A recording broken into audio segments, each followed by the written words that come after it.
So first I'll just give you the overview through the PPT, and then the rest I'll just show you. It just for a some time only. I just want to give you the overview, what exactly this all, and then we'll continue with the further one on the system. Okay. And and the important thing is that whatever I'm telling you, it will not worth at all until you will not practice. So without practice, you will not able to Yes. learn. So that's the main thing. So this we call it as a SAP Cloud Application Studio. This is basically our backend system, which we call it as a SDK. And hope you might aware, as you are a function consultant, so you might be aware of the version 2. The version 2 doesn't include PDI. Only the version 1, which is already going on, in that only PDI included. But now the Sales Cloud version 2, which is coming now, in that there is no PDI involvement. Everything functional consultant will do. They can do all the enhancement and everything. Hope you are aware of that. Okay, so the SAP Cloud Application Studio version 2 is coming, in that there is no PDI involvement. So this is we call it as a SDK, we call it as a PDI. This is basically it is a backend tool where you have to, which is working on, which is based on Visual Studio. And now they are this time this year, last year also they come up with that new version, pilot version, but there was many issues in that version. But now whatever the coming this uh, we last year we have an option, either you can choose the pilot version or you can choose the whatever we are using existing one, that also possible. But now they have deprecated everything. Now we only have to use the pilot version, which is based on Visual Studio 2015. So the backend is Visual Studio. We are still facing some little issues into that. Currently I'm facing issue with my PDI, like we have written a lot of logic into the before save event of ticket. Our complete project based on the ticket screen. So whatever we are writing, maximum we have written the logic on before save. It's possible actually. Everybody has to write on that. So whenever I'm just doing a simple small change, if I'm trying to do, it got hang, and I need to close my SDK, and then I need to remove my session, and then I need to start it again. That is the first problem which I am facing. Second problem is that earlier we were setting the breakpoints, and if you log off, the breakpoints would still be there. But now in the new version, whatever the breakpoints you have used, if you log off, that all will gone. You have to add all the breakpoints again. And in the new Okay. version, they come up with many new libraries. They are the SAP reuse libraries are there. They come up with many new reuse libraries, and there are many other changes are there. So So my this, system, yeah. actually I have both the pilot version and normal version, the Now, 2305 version, so we are SAP using only pilot. C4C. Yes, but better to use the new Okay. version. Just try to understand the new version, it would be better. Just because in anyhow in future you have to use that only. I don't know how you are able to lock in that, but now we are using only the pilot version.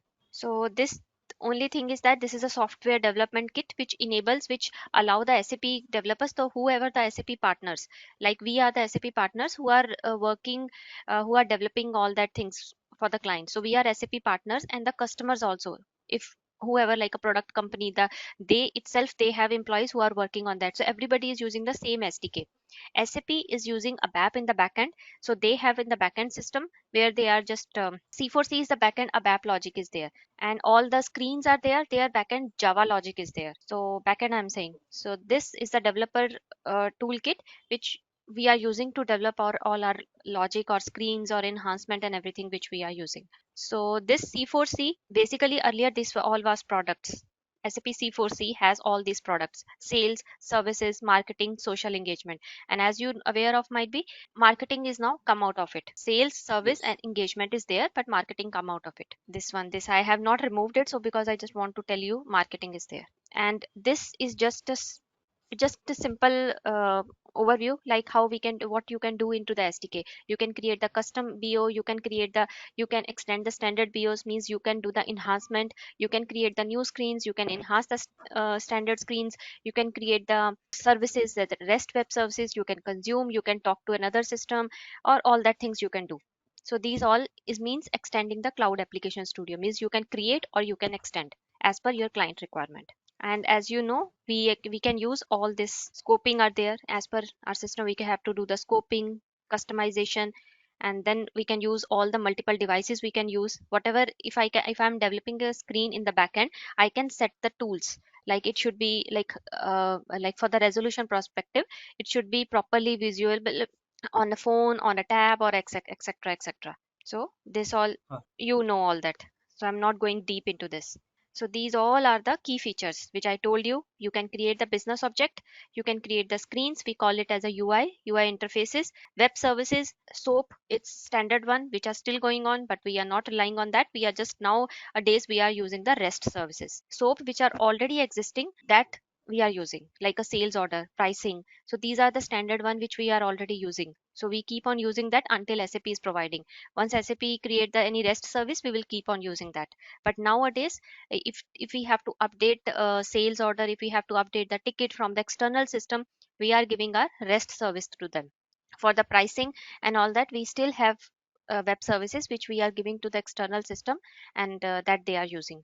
We can create the reports and dashboards, forms. These all are approval and notification steps, configuration, MDR, integration of reuse. This is reuse library we will do. So basically whatever you see the key features, this is our content basically. So you can see these all are not key features, this is our content of our course.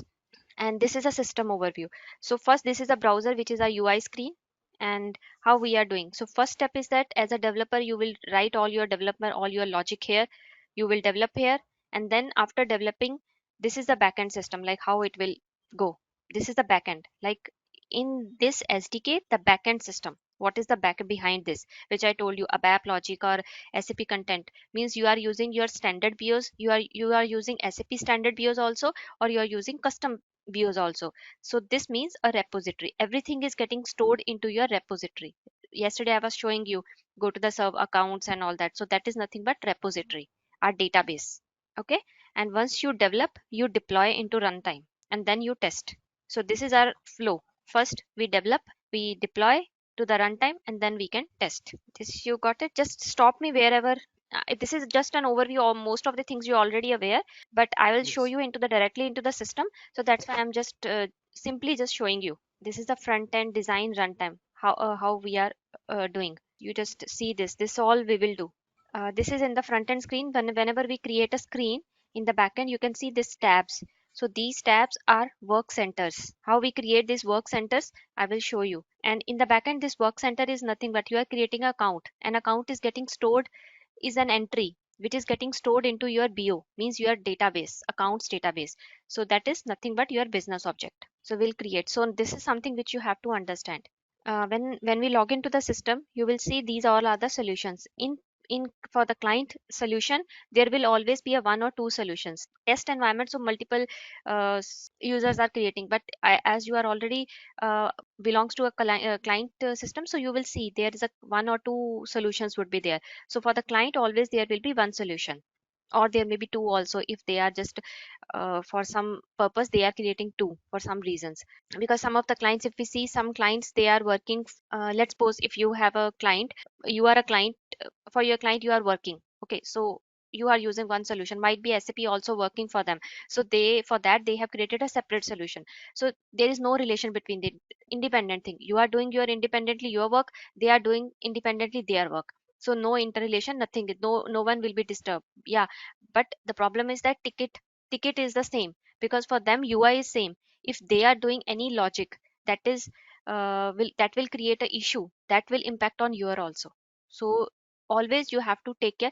Working wise, no issue, but if you have written any corrupted logic or anything bad is happening in your logic, that will impact their ticket also. So that is the thing. Either you are both doing independently work, but in anyhow you are representing one solution only, one screen only, one tenant only, so it will impact your tenant.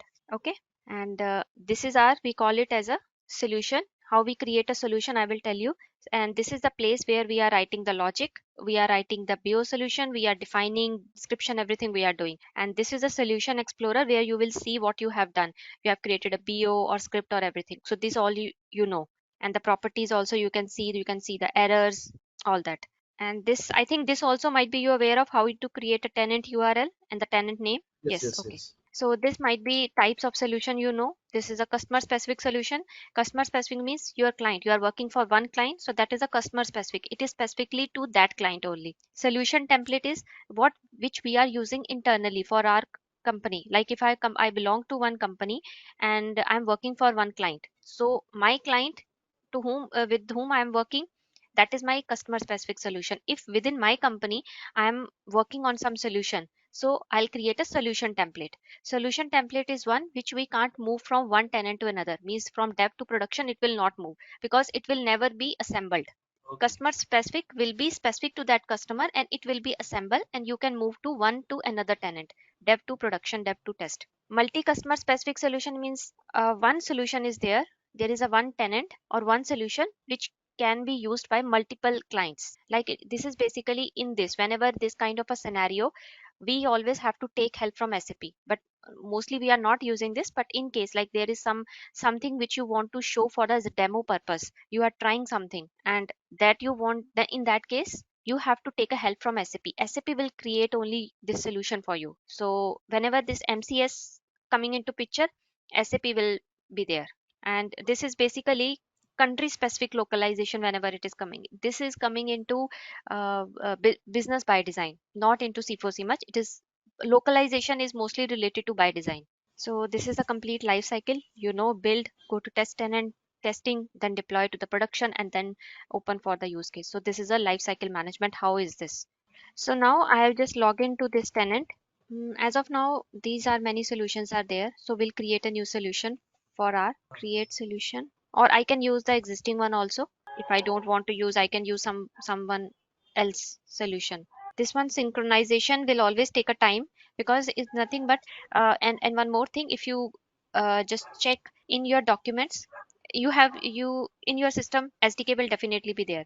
Okay, so you go to documents in your laptop, into the documents you will see Visual Studio 2015. If you have installed the new SDK pilot version, you can see pilot. If you have installed this pilot version, then you can go to documents, Visual Studio 2015, and there you will see projects.